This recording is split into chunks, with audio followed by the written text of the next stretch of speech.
Patagonia is famous for its natural beauty.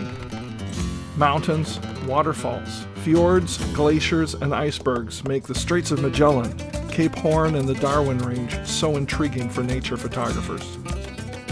Our cruise took us up the fjords, past snow-capped mountains, where we took to the zodiacs that brought us face to face with dramatic glaciers.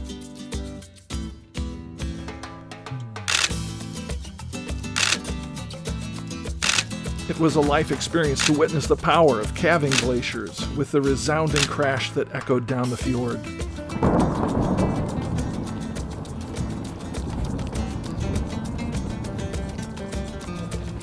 Landing on Patagonia's beaches allowed us to photograph scenic mountains and waterfalls.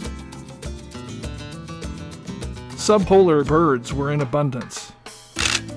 We had great chances at ashy-headed goose, imperial cormorant, black-browed albatross, upland goose, kelp goose, crested duck,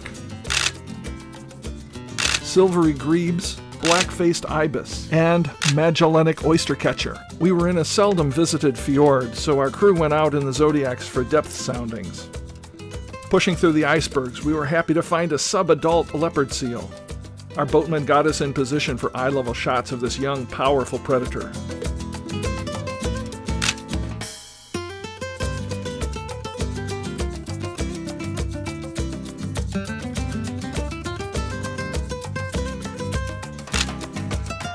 Not wanting to disturb his rest, we continued through the ice, only to find a second leopard seal, this time a full-grown adult. Once again, our boatman got us in position to get great photos. We got him with glaciers and mountains behind, as well as great body posture shots when he raised up to look at us.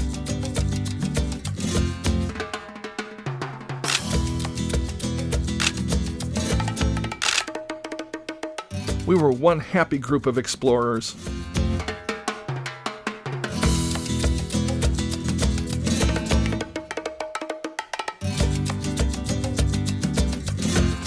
The next morning, we got in the zodiacs and disembarked on Magdalena Island, where there's a colony of Magellanic penguins. This was another first for me, so I tried not to get carried away by the sheer penguinness of it all and tried to make storytelling photos. Our first surprise was the welcoming committee that met us when we landed. It's mating season, so all the penguins have the best plumage and are busy with the business of mating.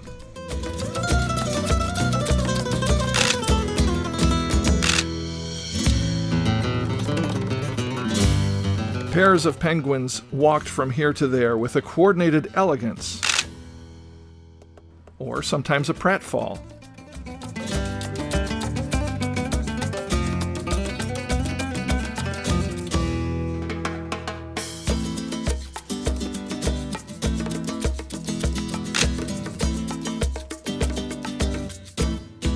Portraits of every kind were relatively easy to get. And sometimes there was an action shot to be had.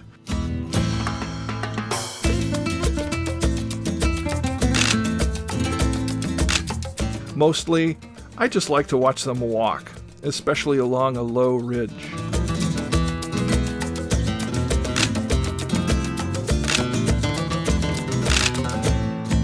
We got a change of pace when a group of penguins crossed our path, walked across the rocky beach, and took a swim.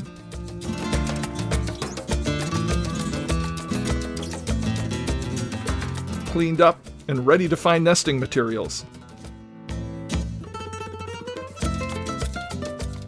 Too soon we were back on the zodiacs for our transfer to Torres del Paine and our puma quest.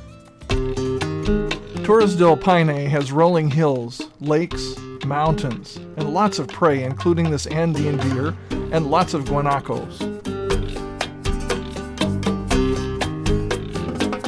Our expert guide spotted a puma, and we hiked through the spring tundra to the ridge where a 2-year-old female puma groomed and stretched.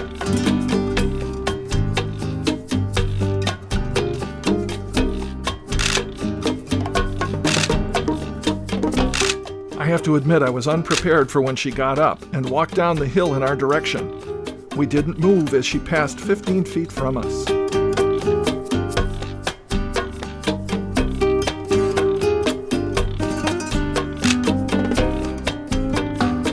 She walked, hunted, and drank as we shadowed her through the rolling hills.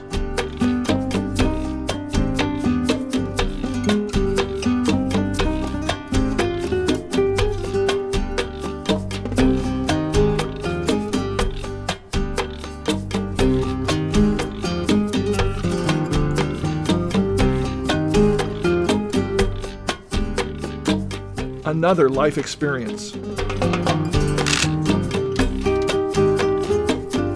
Relatives of camels and llamas, guanacos live in herds.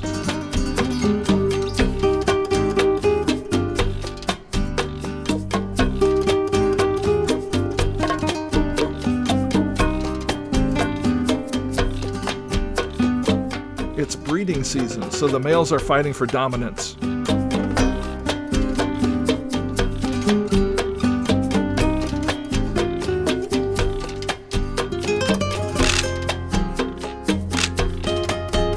Our last wildlife encounter was on the Pacific coast, where it's breeding season for sea lions.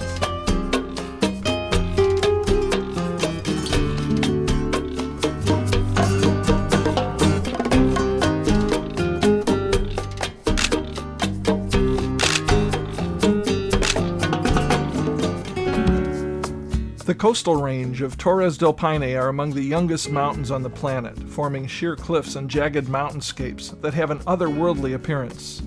Lakes and waterfalls are beautiful, but nothing can compare to the coastal mountains at sunrise.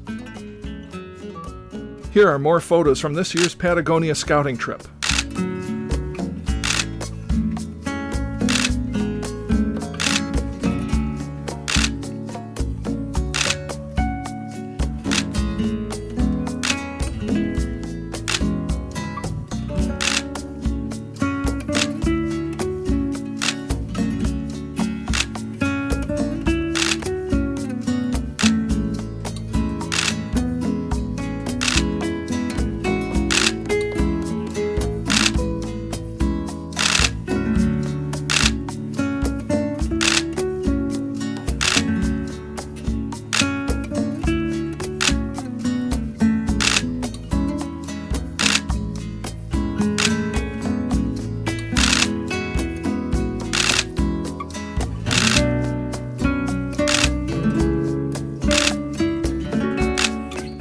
Join us for next year's Gustafson Photo Safari Patagonia adventure, where we'll add elephant seals and king penguins.